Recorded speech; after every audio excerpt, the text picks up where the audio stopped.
Hello, అందరూ ఎలా ఉన్నారు? ఇవాళ నేను మీకోసం ఒక కొత్త రెసిపీ తీసుకొచ్చాను. ఇప్పుడు స్క్రీన్లో కనిపిస్తున్న ఆ కూరని ఎవరైనా గెస్ట్ చేయగలరా? చెప్పేయండి. ఓకే, ఎవరైనా కనుక గెస్ట్ చేస్తే కనుక దీన్ని నాకు కమెంట్ సెక్షన్లో కమెంట్ చేయండి, లేకపోతే వీడియో చివరి వరకు చూడండి, నేను చెప్తాను మీకు. సో ఫస్ట్ అయితే నేను ఆ కూరని శుభ్రంగా క్లీన్ చేసేసుకున్నాను. హాట్ వాటర్ వేసి క్లీన్ చేశాను. అండ్ తర్వాత ఉల్లిపాయలు కూడా చాప్ చేశాను అనమాట. చాప్ చేసిన తర్వాత ఇప్పుడు నేను ఒక ముక్కుడు పెట్టుకుని ముక్కుల్లో ఆయిల్ వేస్తున్నాను. ఆయిల్ వేసిన తర్వాత కొంచెం పోపు వేస్తున్నాను. ఆవాలు, జీలకర్ర అండ్ ఎండుమిరపకాయలు వేసాను. నా దగ్గర ఇవాళ పచ్చిమిరపకాయలు అయిపోయాయి, లేకపోతే పచ్చిమిరపకాయలు కూడా ఒకటో మీ కారానికి సరిపడా అడ్జస్ట్ చేసుకుంటూ వేయచ్చు. మీకు ఎవరికైనా తెలిసిందా? ఓకే, నేను మీకు ఒక క్లూ ఇస్తాను అన్నమాట.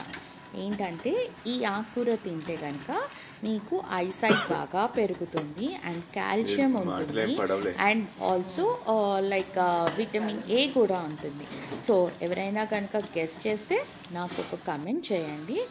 అండ్ ఈలోగా మన పోపు కూడా రెడీ అయిపోయింది. నేను ఇప్పుడు ఉల్లిపాయలు వేస్తున్నాను. ఇందులో ఉల్లిపాయలు అలా కొంచెం పింకిష్ వచ్చేంత వరకు ఫ్రై చేసుకుందాం. ఫ్రై చేసుకున్నాక ఇది ఫ్రై అయ్యే లోపల మనం ఆకుకూరలు అయితే ఎక్కువ తినాలండి. ఎక్కువ తింటే మనకి చాలా బెనిఫిట్స్ ఉంటాయి అన్నమాట. సో అలా కాల్షియం, ఐరన్ అన్నీ ఉంటాయి మనకు అందులో. So vegetables at least weekly twice అన్న తినాలి. ఇక్కడైతే నేను ప్లేట్లో బేసిక్ మసాలా అంతా రెడీ చేసేసుకున్నాను అనమాట. ఈలోగా మన ఉల్లిపాయలు కూడా వేగిపోయాయి. నేను యూజువల్గా అల్లం వెల్లుల్లిపాయ పేస్ట్ ఎక్కువ వాడను కర్రీస్లో. అండ్ కాకపోతే ఆకుకూర కదా కొంచెం పసరి వాసనలాగా వస్తుంది అని చెప్పేసి నేను కొంచెం ఒక 1/2 టీ స్పూన్ అయితే వేస్తున్నాను అనమాట. సో 1/2 టీ స్పూన్ వేగుతూ ఉంటాయి. అండ్ ఇందాక నేను మీకు మసాలాస్ చూపించాను కదా, అవన్నీ జస్ట్ బేసిక్ మసాలాస్ అండి, ఎక్కువ ఏం లేవు. ఉప్పు, కారం, పసుపు, గరం మసాలా అండ్ దెన్ కొంచెం ధనియాల పొడి ఆ ఫ్లేవర్ కోసం వేసాను అనమాట. సో ఇవి కూడా కొంచెం ఇది ఉల్లిపాయల్లోనే వేస్తున్నాను, సో దట్ ఏంటంటే మసాలాలు అంతా బాగా ఆయిల్లో ఫ్రై అవుతాయి అని చెప్పేసి వేస్తున్నాను. అండ్ తర్వాత నేను ఒక టమాటో కూడా యాడ్ చేస్తున్నాను, టమాటో పేస్ట్ చేసి.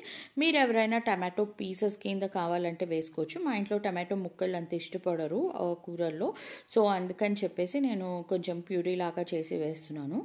ఇది వేగుతోందండి. ఇప్పుడు ఇది అయితే ఎక్కువ వేగక్కర్లేదు, ఎందుకు అని అంటే ఆల్రెడీ మళ్ళీ మనం ఆకుకూరతోటి ఫ్రై చేస్తాం కాబట్టి ఇది ఎక్కువ వేగక్కర్లేదు. ఇప్పుడు నేను ఈ ఆకుకూరను కూడా అందులో కొంచెం కొంచెం కింద ట్రాన్స్ఫర్ చేస్తున్నాను. సో మనం ఆకుకూరలు తింటే కనుక చాలా మంచిదండి, నేను ఇందాక చెప్పినట్టు. సో మీరు ఎవరు చెప్పలేకపోతున్నారు కాబట్టి నేనైతే చెప్పేస్తున్నాను. ఇది మీరు ఎప్పుడైనా విన్నారా? చిన్న పొనగంటి ఆకు. చిన్న మెంతి కూర చూసాను నేను కూడా, కానీ ఇది ఫస్ట్ టైం నేను చిన్న పొనగంటి ఆకును చూసాను. ఇది చాలా చిన్నగా ఉందండి, మీరు ముందు వీడియోలో చూసినట్టయితే ఫస్ట్ స్టార్టింగ్ వీడియోలో. సో ఈ పొనగంటి తింటే ఇది చాలా మంచి ఐసైట్కి అండ్ కాల్షియం కూడా చాలా రిచ్ కాల్షియం ఉంటుందండి ఇందులో. సో ఇదైతే మన హైదరాబాద్లో ఎక్కడా దొరకదు. సో ఇది బెంగళూరులో దొరికితే కొంచెం తీసుకొచ్చి మేము నాటామన్నమాట. మా రూఫ్ గార్డెనింగ్లో పెరిగింది. సో మనం కబుర్లు చెప్పే లోపల కూర కూడా అయిపోయిందండి. మీకు కనుక ఒక వీడియో నచ్చితే ఒక్క లైక్ అండ్ సబ్స్క్రైబ్ చేసుకోండి.